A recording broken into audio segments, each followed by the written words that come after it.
나만이 걸어온 그 길, 감람산 기도굴에서.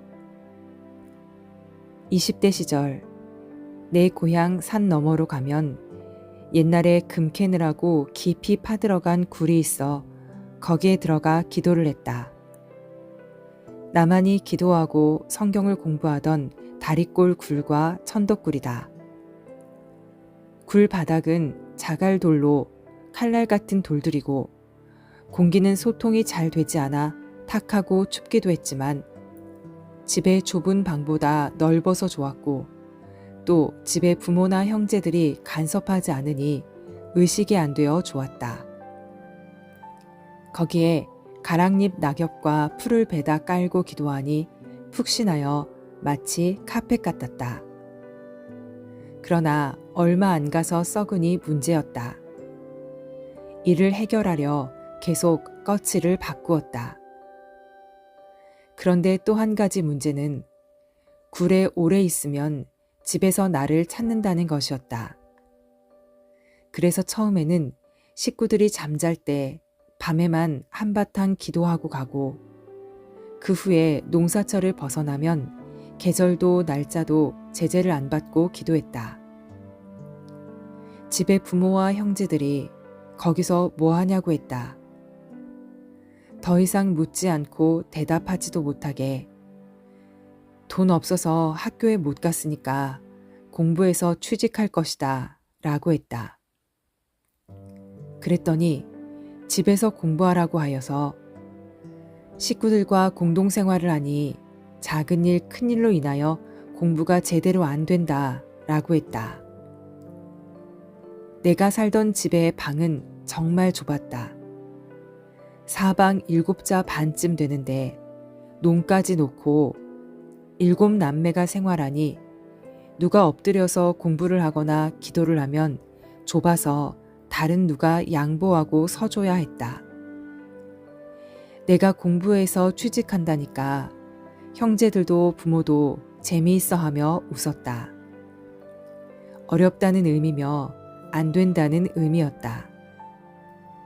나 스스로 생각하기에도 성경만 많이 읽었지 먹고 살 길은 막막했다. 당장은 이력서에 쓸 내용도 없었다. 초등학교 졸업, 밥 적게 먹고 일 많이 함, 지게질 잘함. 이 정도로는 머슴밖에 할 게 없었다. 나는 가난해서 못 먹고 못 배운 한이 있었던 터라 진로 때문에 진지하게 고민하며 밤새 기도를 하기도 했다. 그러던 어느 날 기도하던 중 깜빡 잠이 들었는데 꿈에 성자께서 흰옷 입은 예수님의 모습으로 찾아오셨다. 진로를 묻고 싶다고? 취직시켜 줄 테니 따라와라. 나를 믿는 자에게 가서 부탁하면 면접 없이 취직시켜 준다 하셔서 예수님을 따라갔다. 첫 번째로 간 곳은 제주도 귤 농장이었다. 당시에는 한라봉이 나오기 전이라 귤이 귀했는데 이곳에서 일하면 귀한 과일을 실컷 먹을 수 있겠다 싶어 호기심이 생겼다. 하지만 귤 따는 아주머니를 쳐다보니 지겨워하는 표정이었다. 그래서 평생 할 일은 못 되는구나 생각하고 돌아섰다. 두 번째는 부산 건어물 상점으로 갔다. 거기에는 내가 좋아하는 멸치와 마른 오징어가 있었다. 하지만 그것도 먹을 때나 좋지 평생 생선 말리고 팔면서 사는 것이 계속 행복할 것 같지 않았다. 거기서 건어물 배달하며 생활할 것을 생각하니 계속하면 분명 지겨울 것 같았다. 세 번째로 간 곳은 대전의 어느 학원이었다. 예수님이 학원 선생에게 나의 취직 자리를 부탁하니 그는 예수님을 보고 깜짝 놀라 좋아하면서 흔쾌히 나에게 공부도 가르쳐 주겠다고 했다. 하지만 나는 머리도 나쁜데 어려운 공부만 하면서 사는 것도 지겨울 거라는 생각이 들었다. 그때 학생과 선생이 싸우는 광경을 보게 되고 또 공부하는 자들이 골치 아파하는 것을 보며 행복할 것 같지 않아서 나는 예수님께 안 하겠다고 했다. 네 번째로 찾아간 곳은 서울 시내에 있는 한 회사였다. 회사의 과장은 골치 아프다며 담배를 피워대고 있었고 어떤 사원은 책상 위에 다리를 꼬아 올린 채 한숨을 내쉬고 있었다. 내가 이 회사에 취직해서 평생 산다면 결국 만족하지 못할 것을 알았다. 전국 이곳저곳을 돌아다녔지만 평생 행복하게 할 수 있는 직업이 없었다. 그래서 배가 고프든 말든 주님만 따라다니겠다고 결심하고서 죄송하지만 주님, 이 일도 저 일도 싫습니다. 저는 주님을 따라다니고 싶어요. 허락해 주세요. 심부름이라도 시켜주시면 할게요. 라고 예수님께 말했다. 다섯 번째로 따라간 곳은 이스라엘 광야 같은 곳이었는데 200평짜리 논바닥만한 백지장이 깔려있는 듯 했다. 예수님은 붓으로 글도 쓰고 그림도 그리고 계셨다. 옆에 먹과 벼루가 놓여 있어 내가 먹을 갈아드리겠다고 하니 먹은 이미 다 갈려 있으니 너도 나를 따라 그려라. 나와 같이 해봐. 하시며 세마포 안주머니에서 큰 붓 한 자루를 꺼내어 던져주셨다. 그리고 말씀하시길 이 붓을 잡아라. 지상의 마지막 붓이니라. 내 붓과 내 붓뿐 이제 더 이상 붓이 없노라. 내가 하는 대로 너도 그려라 하셨다. 그 붓은 너무 커서 붓대만 해도 한 주먹이었다. 그 붓을 잡고 예수님을 따라서 큰 동그라미와 작은 동그라미를 그린 후 선으로 연결시켰더니 축소 확대의 세계니라 하셨다. 이렇게 그림을 그리다 보니 예수님은 어느새 그 자리를 떠나서 저 멀리 산등성이로 올라가고 계셨다. 나는 놀라서 주님, 왜 간다는 말도 없이 나를 홀로 두고 그냥 가십니까? 하며 쫓아갔다. 예수님은 뒤를 돌아보며 안쓰러워하시면서 내게 맡기고 가니 부탁한다. 힘들고 어려워도 참고 열심히 해라. 칼이 가슴에 박히듯 내 마음을 찌르는 일도 많을 것이다. 그러나 내가 함께한다. 하시며 사도행전 1장에 기록된 것과 같이 감람산에서 승천하여 공중으로 쭉 올라가셨다. 이때 예수님이 십자가에서 고통당하신 일들이 스쳐 지나가면서 내게도 이런 일이 있겠구나 하고 느껴져 왔다. 그리고 2000년 전 예수님이 십자가에 못 박혀 돌아가시고 부활하신 후 하늘로 승천하셨을 때도 저같이 영으로 승천하셨구나 하고 깨달아졌다. 육이 하늘로 안 가고 영의 승천을 보이셨다. 하지만 정작 3년이 가도록 이 꿈을 풀지 못하고 화가가 되라는 말씀인가 생각하기도 했다. 그 후 경기도 광주에 가서 70일을 굶으며 성경 읽고 기도할 때였다. 누가복음에 붓 이야기가 나오기를 누가는 내가 붓을 잡았다. 데오빌로 가깝게 보고하려 함이라 하였다. 이를 깨닫고 보니 붓은 성경을 쓰는 것이었다. 시대 말씀을 쓰는 것을 말하였다. 그때 나는 32절지 종이에다 하루 150장씩 말씀을 받아 적었다.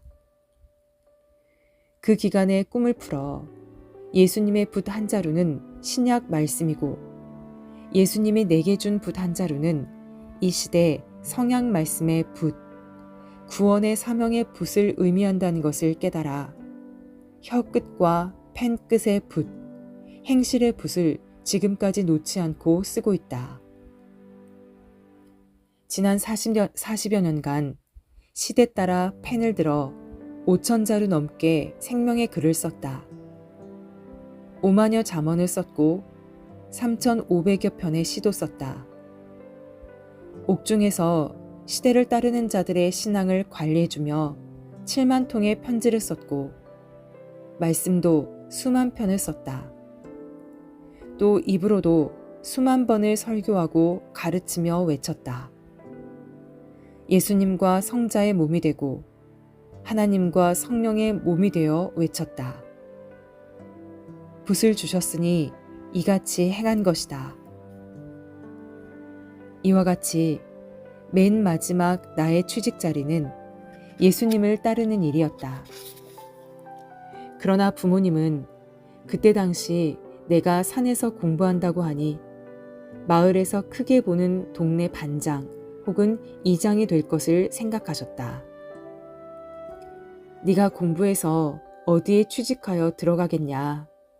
잘하면 반장이다. 라고 생각하면서 그것을 하게 되는 것을 크게 본 것이다.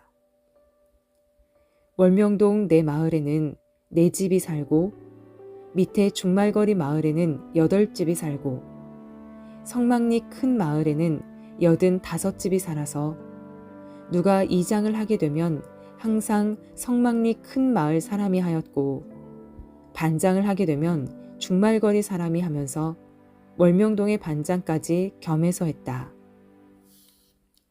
월명동 자체에는 반장이 없었다. 월명동에서 반장이 된다는 것은 하늘의 별 따기로 아주 어렵고 된다면 경사요, 명예요, 벼슬이었다.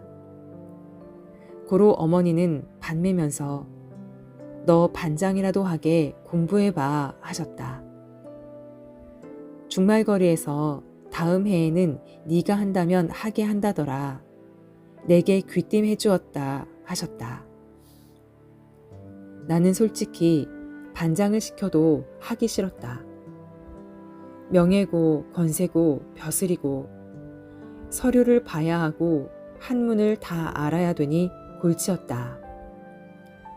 서류를 생각하면 머리가 아팠다. 한문도 싫어했다. 내 이름만 한문으로 쓰지 우리 식구들인 부모님과 형제들 이름도 한문으로 못 썼다. 그래서 혹시 내 인생길 가는데 한문이 필요하면 어쩌지? 하고 만약을 위해 겨울 동안 900자 한문을 쓰고 읽고 배웠다. 그런데 특별히 못 써먹고 끝났다. 초등학교 때 한글은 너무 좋아해서 낱말을 500개씩 뽑아 풀이하며 재미있게 뜻을 알고 공부했다. 그런데 장문을 써라, 글짓기를 해라 하면 머리통을 잡고 막 흔들었다. 어떻게 쓸지 몰라서였다. 고로 글짓기를 할 때 우리 동네 한 마리 개가 짖으면 개놈들은 모두 따라 짖어서 귀에 듣기 싫었다. 새벽에 닭이 울면 동네 닭이 암탉만 빼고 다 울었다 라고 썼다. 그리고 학교 운동장에서 공을 차면 학생이 많아 걸려서 못 차겠네 라고 썼다. 그때는 내가 다니던 진산초등학교에 학생들이 600명이 넘었을 때다. 또 학교 수업 끝나고 친구들이 우리끼리 공 차고 가자고 해서 실컷 공 차고 집에 늦게 가서 혼났다 라고 썼다. 당시의 장문 글짓기 점수는 기억이 안 난다. 아마 선생이 글을 지은 것이 아니라 글을 없앴네 했을 것이다. 그런데 지금은 글쟁이가 되어 어떤 날은 하루에 볼펜 3자루를 써도 글이 끝이 안 맺어진다. 성자의 사연을 쓰니 더욱 글에 날개를 달게 되었다. 이와 같이 대둔산과 감남산 지역에서 몸부림으로 기도하고 배우며 나만이 걸어온 기간이 21년 정도 되었다. 거기서 깨닫고 배운 말씀을 전해주어서 지금은 하나님과 성자의 말씀을 듣고 성령에 감동되어 따라오는 자들이 수만 명이다. 이 민족의 제자들뿐 아니라 세계 각 민족에서 찾아온 그 수만 명이 내 살던 고향과 기도구를 다녀 길이 번질번질 닳았고 그 길은 결국 청중이 걸어오는 길이 되고 시대가 걸어오는 길이 되었다. 나만이 걸어오면서 겪은 길이 아니면 무슨 길로 다니면서 따라오랴.